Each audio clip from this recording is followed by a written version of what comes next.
Shall we begin? Yeah. Well, shall we begin?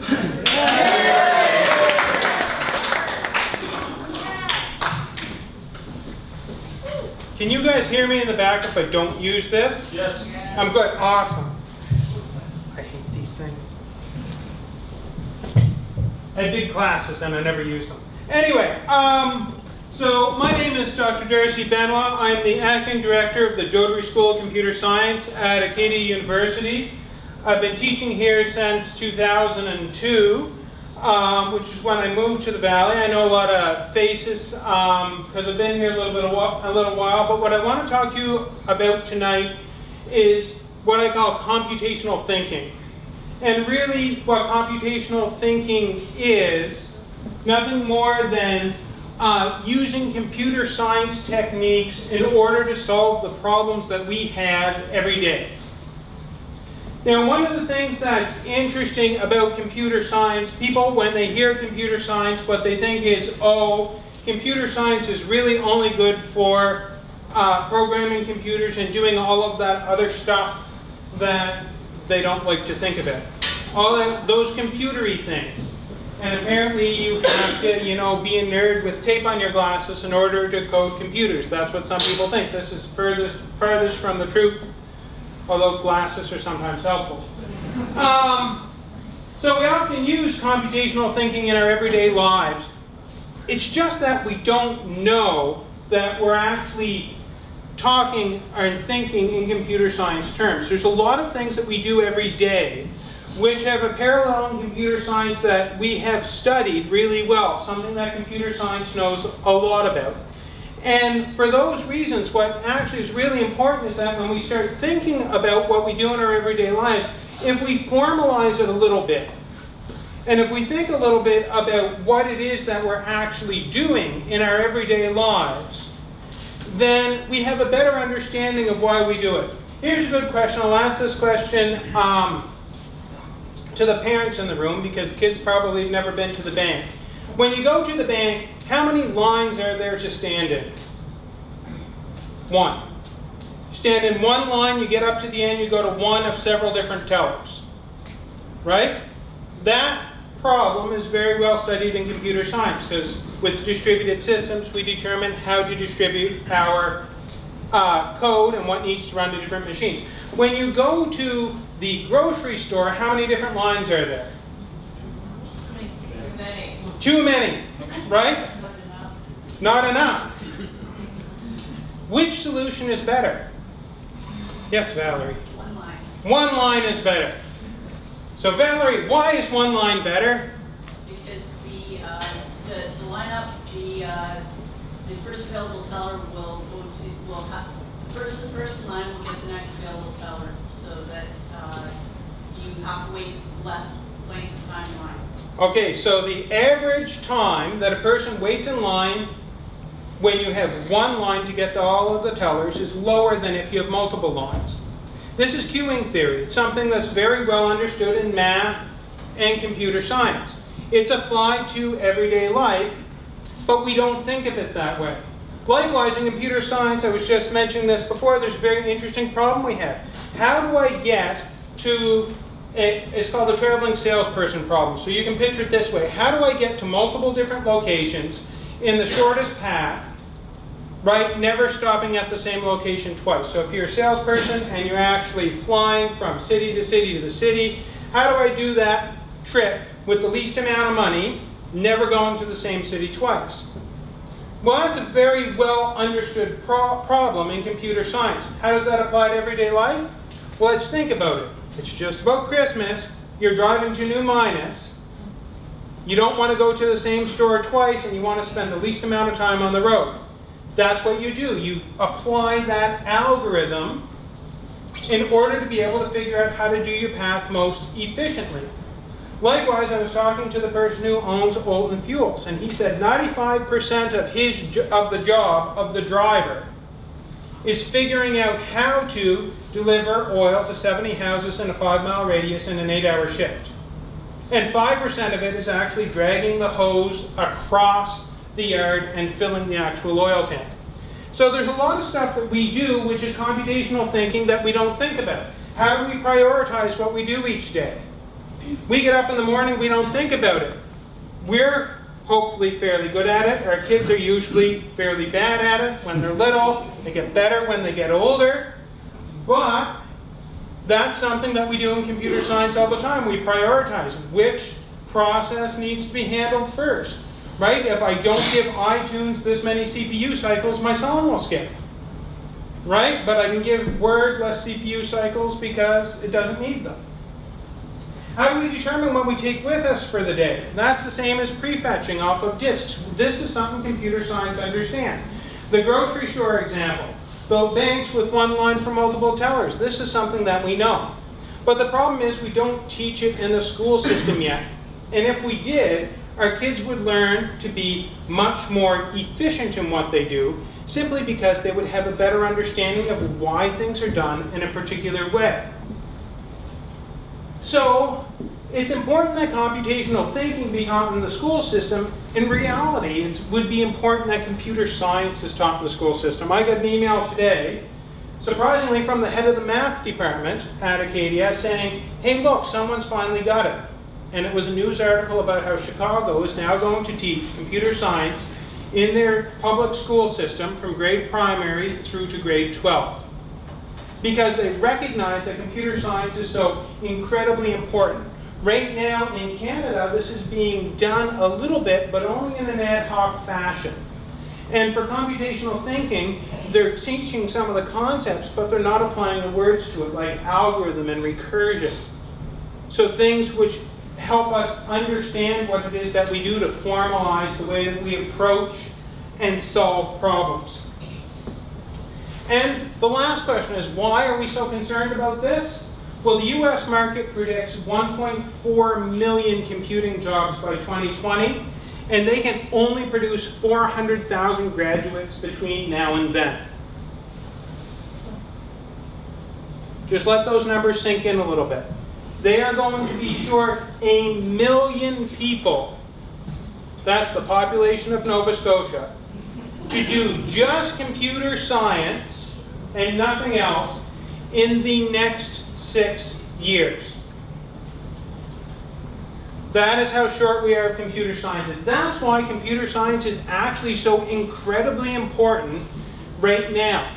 And it's so incredibly important that that's why we want to go and bring this to the kids in the elementary schools and the middle schools and the high schools, because the school system might not be teaching it right now, but that doesn't mean that we shouldn't be promoting this and giving this to our kids to give them that edge. Because the last time I checked, there is nothing that we are doing on a daily basis that does not involve computers of some sort. And every day, everything involves a little bit more computers. A little bit more computers.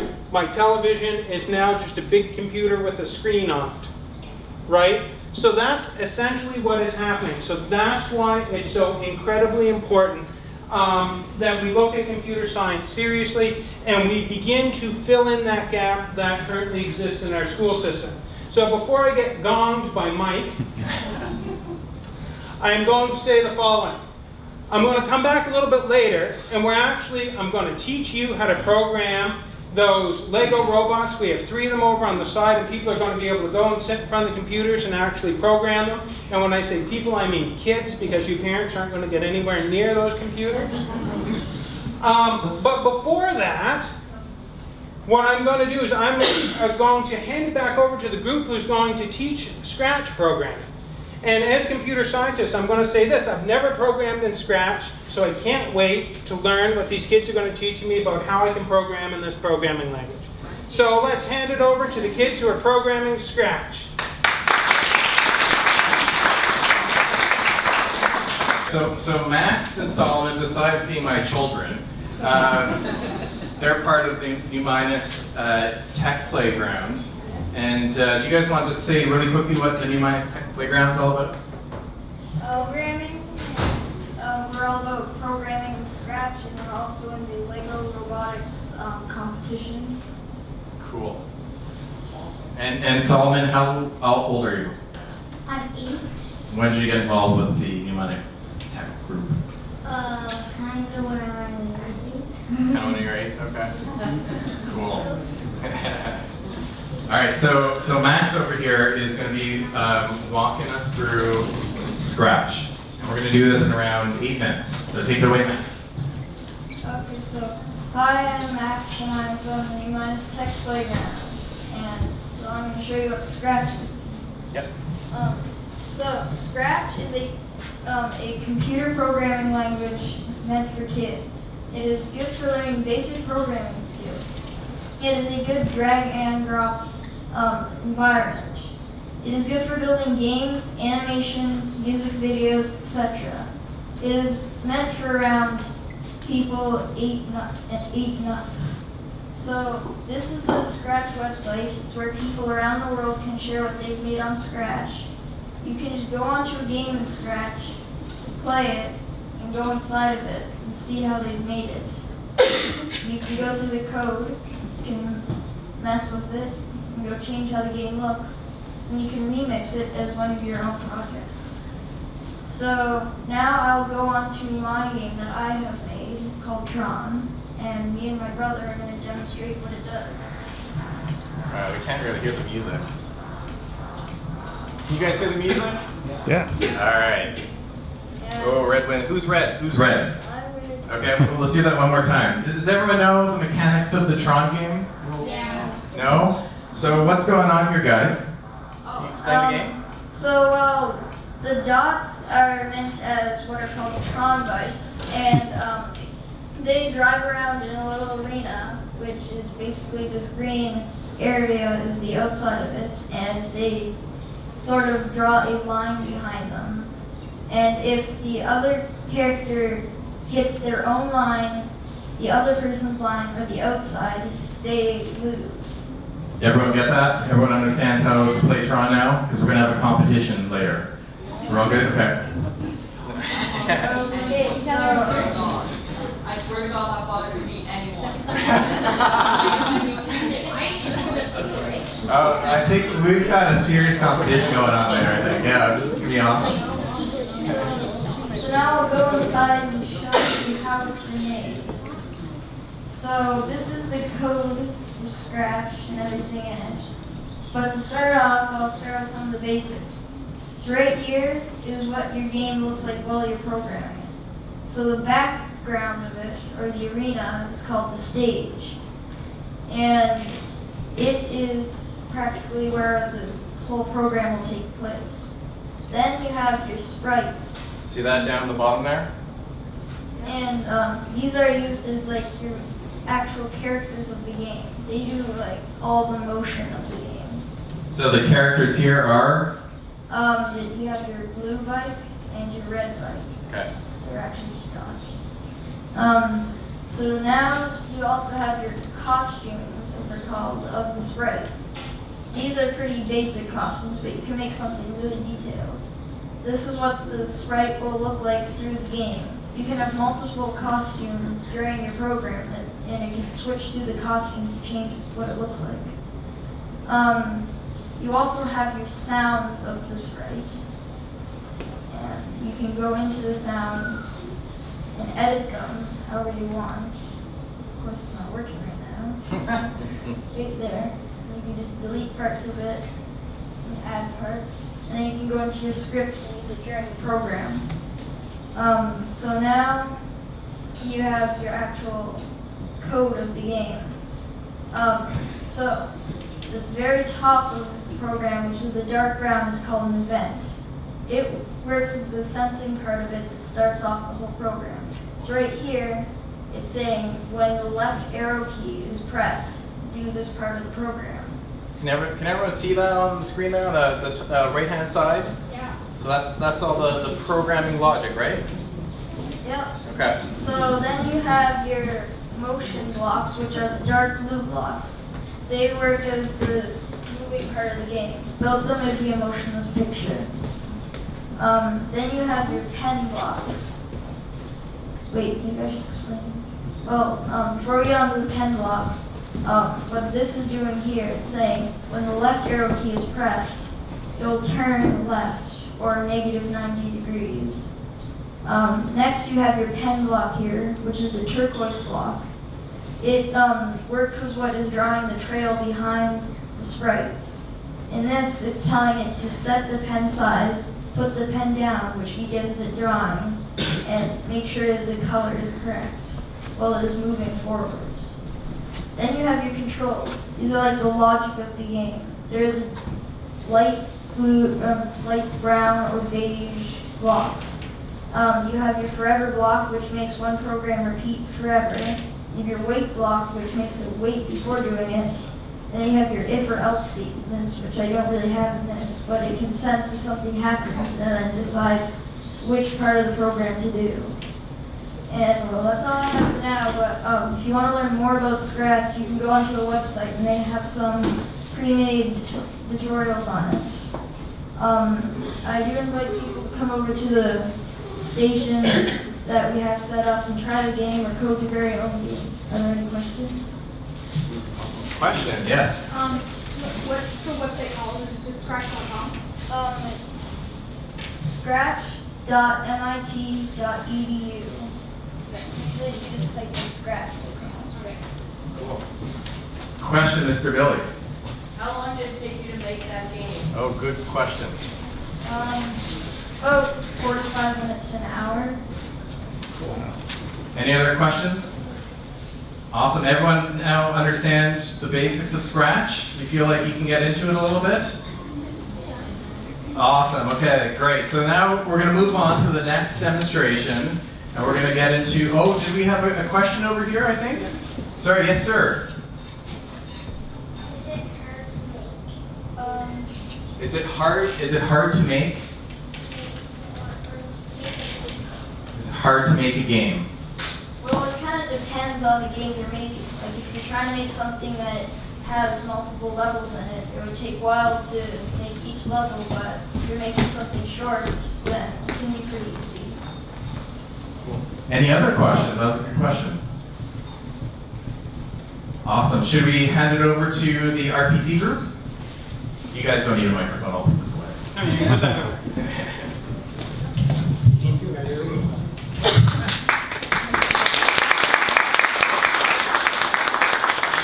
To tell you the truth, listening to me explain to you how to program a robot is no fun. So what we're going to do is we're actually going to get you to program the robots as we're walking through it. So the first thing that we need to do is figure out which problem we're going to tackle, what problem we're going to solve. And then once we figure out what the problem is, and we'll talk about the solution, because in reality, computer science, the first part of it is figuring out how do I solve a problem. You can ask anybody here who's a computer scientist, and I see a lot of you in the crowd who work with computers. The first thing is figure out how to solve the problem, and then you apply that solution however you want. So the problem that I have is actually a fairly simple problem, and we can see it over here.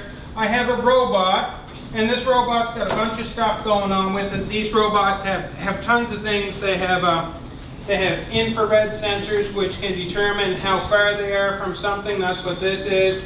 It has sound sensors where when it detects a particular volume of sound it can do something. It has motors on the bottom which spin to make it move. And most importantly, what we're going to be using today is this thing on the bottom. It's a light sensor. So what the light sensor does is it detects whether or not it's dark or light. And based on what it gets out of the light sensor, it's going to do something. So what I'm actually going to do is put this robot down, and we're going to have the robot follow a line. So this is really what we want, right? So I've just got a straight line here. It's not an overly interesting line. I'm going to blame James for that. James didn't make an overly interesting line. I should have said a curve. Anyway, so what the robot's going to do is it's going to follow this line. And if you need to come up a little bit closer to take a look at what it's doing, feel free to come over here and take a closer look at what it's doing. So I'm just going to run the program on this right now. Come on over here and take a look if you want to come and see. Okay, so, oh, I need more. You see that? Why is it wiggling? Okay, so the robot's moving down here, and what the robot's doing is it's actually wiggling back and forth along one edge of the line. So when the robot sees the dark, it's doing something, and then when it sees the light, it's doing something else. The robot was actually trying to follow the line. And one of the things you can see with the robot, and Gary's got one going over there, started again at the end of the line, Gary, while everyone sit down so they can see it.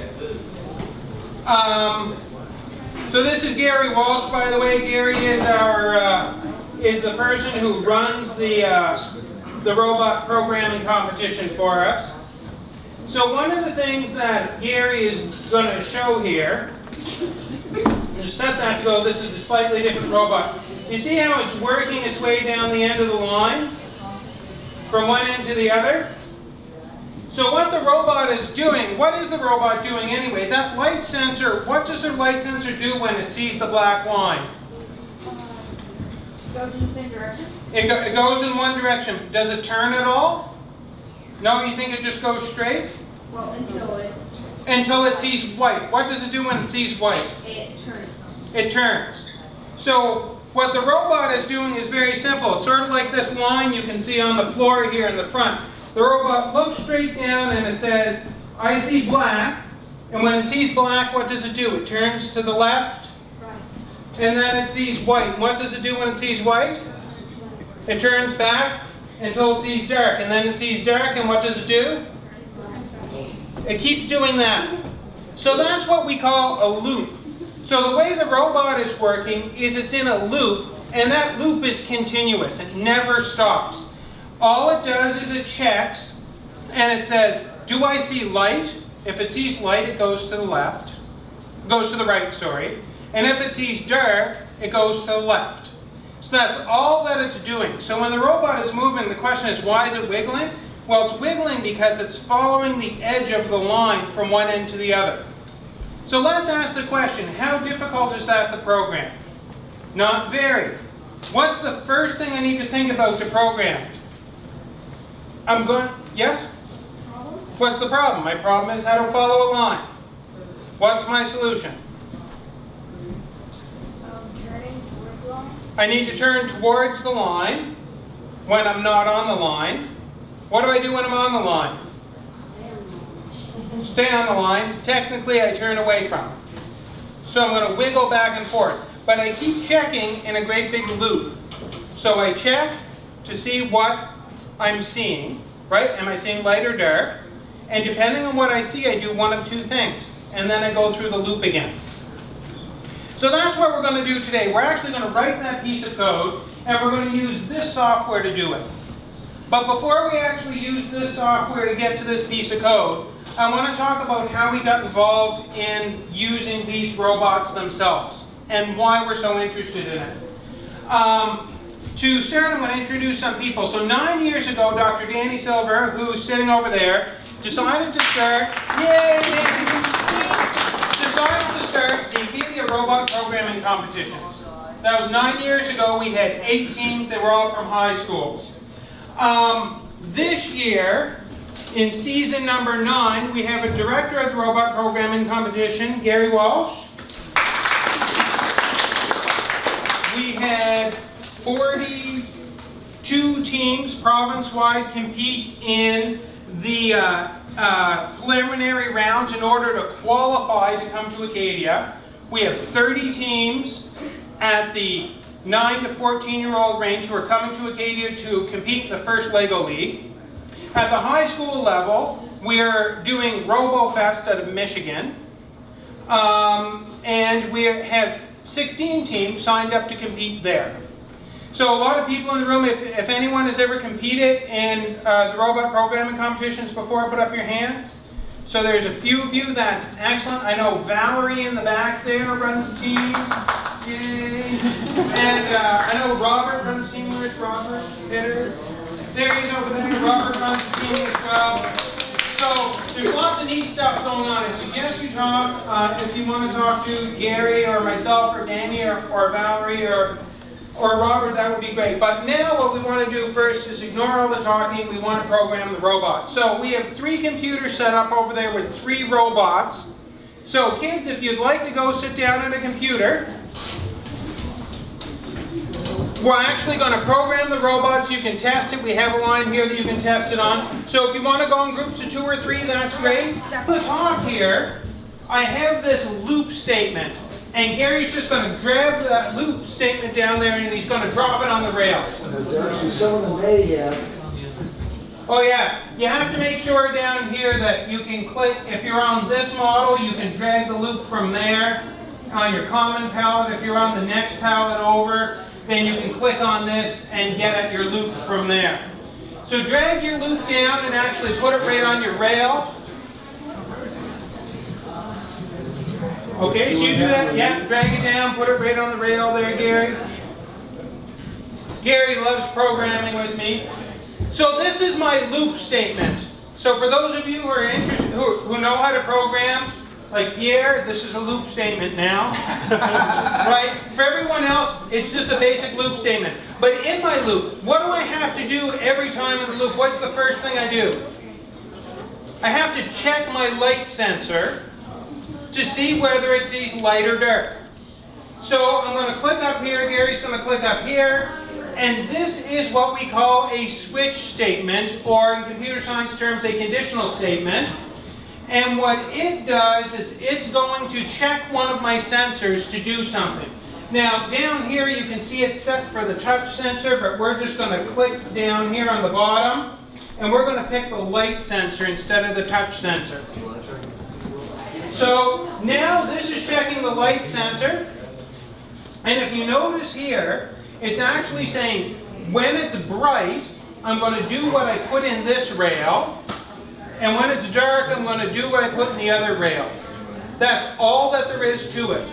So what do we need to do when it's light? Well, we need to move in one direction, and what do we do when it's dark? Well, we move in the other direction. So Gary's going to click up here, and you see these gears? That's actually our move blocks. And we're going to drag those move blocks down into here. And actually, we need 4 move blocks, and I'll explain why in just a second. But we'll drag 4 move blocks down in. And let's take a look at these move blocks right here. You notice that up here they have the letters C and B. Right? See CB, CB, and down there they're clicked. And that's because on these robots, if you follow the wire out of the back of these, you'll see it's plugged in up here. This motor is motor C. And this motor is motor B. So when I click on this, this is controlling both motors at the same time. But what I'm going to do is come back down here and I'm going to tell Gary, well, when it's light, I want to turn my robot to the right.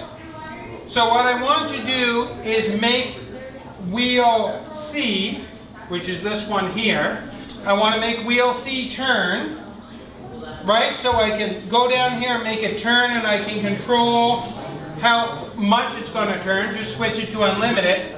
And then I'm going to click on this other one over here, and I'm going to say, I want this particular one. So click on this one, Gary. Oh yeah, you can turn down the power a bit. Don't worry too much about the power. So click on this one, and I want this wheel B to stop. So my robot's going to act like a bulldozer. It's actually going to turn this way. This wheel's going to stop, and this one's going to turn. So if it's light, that's what it does. We're going to switch that one to stop.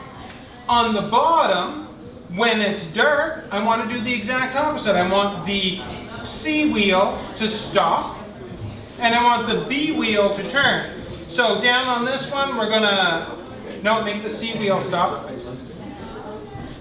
Over here? No, this one here, click off B. Make the C wheel stop, and then click on this one, and we're going to make the B wheel, so turn off C, we're going to make the B wheel turn an unlimited number of rotations. So, and I'd like to point out, Gary does not have a computer science degree.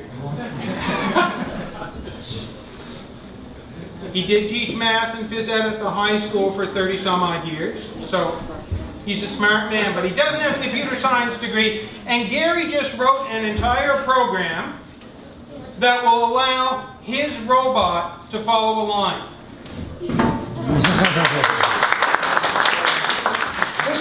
This is the truth. This is what this is all about. As a coach, I coached for 34 years, high school, wrestling, rugby, and soccer. I'm the president of Carney, Nova Scotia. I've coached so many teams, but this is probably the most fun thing I've ever coached. In doing so, once I handed the robot to the kids, I never did get it back again. I didn't, and that's the truth. And when the kids do this program, they're given points to prove to the judges that they're the ones that not only do the work, but they understand how the work is done. And it was a great thing. So I've spent the last number of years, because I'm retired, I've been retired as a high school math and phys ed teacher and principal for 4 years. And in this program, what I've done is traveled around to schools and teachers and let them know that they don't have to sacrifice a lot of time preparing and stuff like that for it. All they have to do is to provide the kids with some time. We have this program running in schools now where administrators are on duty and they're walking back and forth, and within a classroom, a number of kids are doing the robotics. We have this system running not in all schools, we have it running in basements of homes or in Girl Guides clubs. Anybody can do this. And truthfully, once you give the kids the robot, you're not getting it back. It's a great, great program. Okay?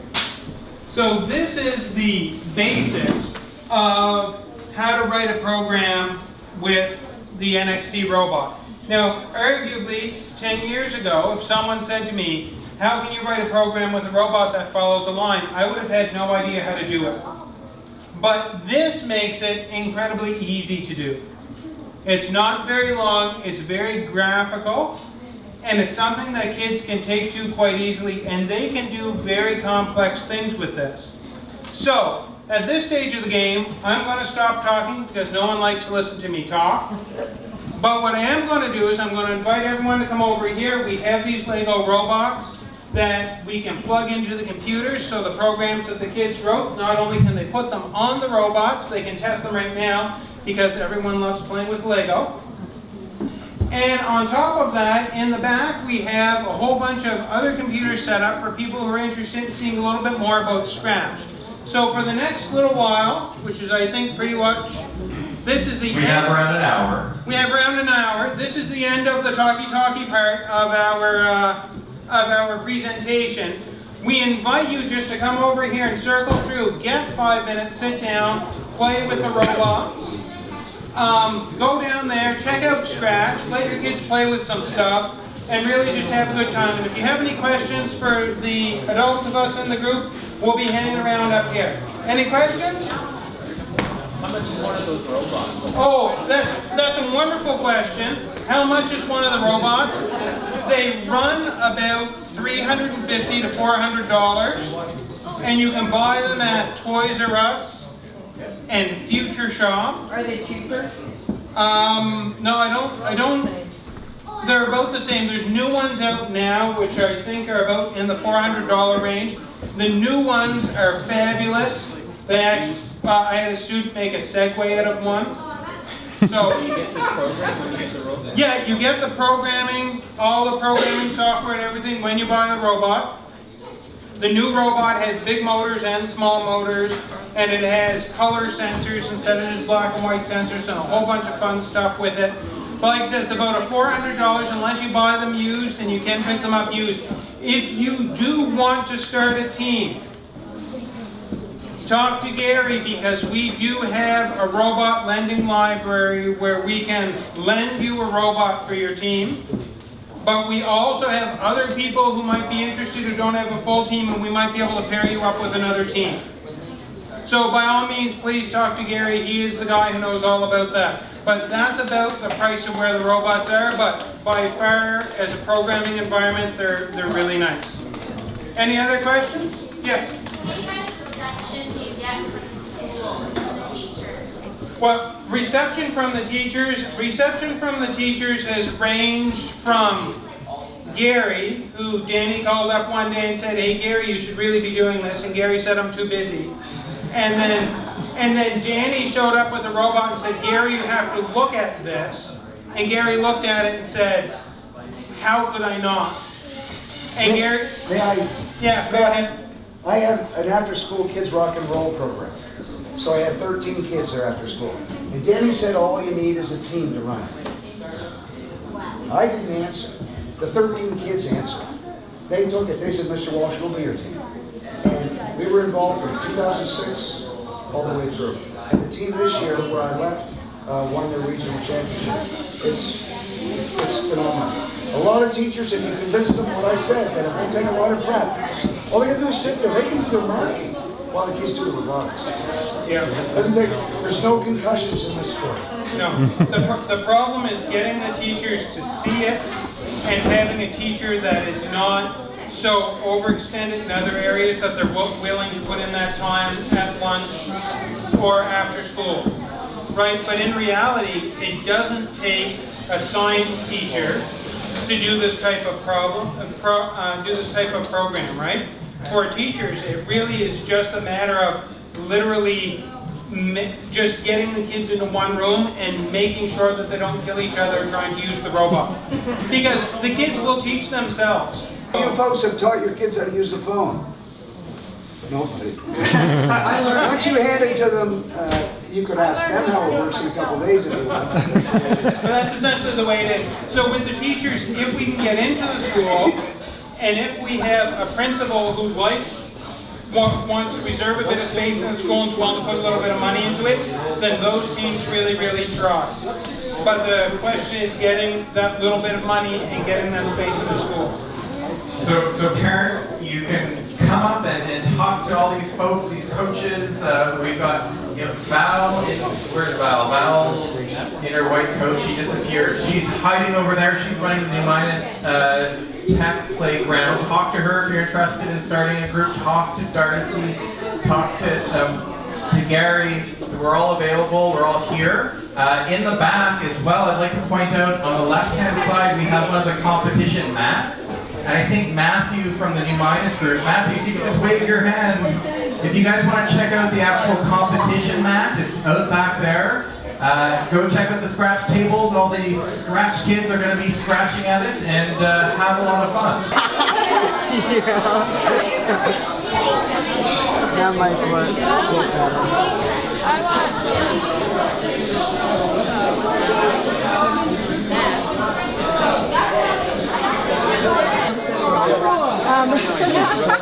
So what it's going to do right now is when the program first starts, it's going to run See if you can figure out a way of making the A motor go. Okay. Okay, go pretend. It's similar to running the same loop. Yeah. You go back and just drive it straight on until it sees something. Before the church thing.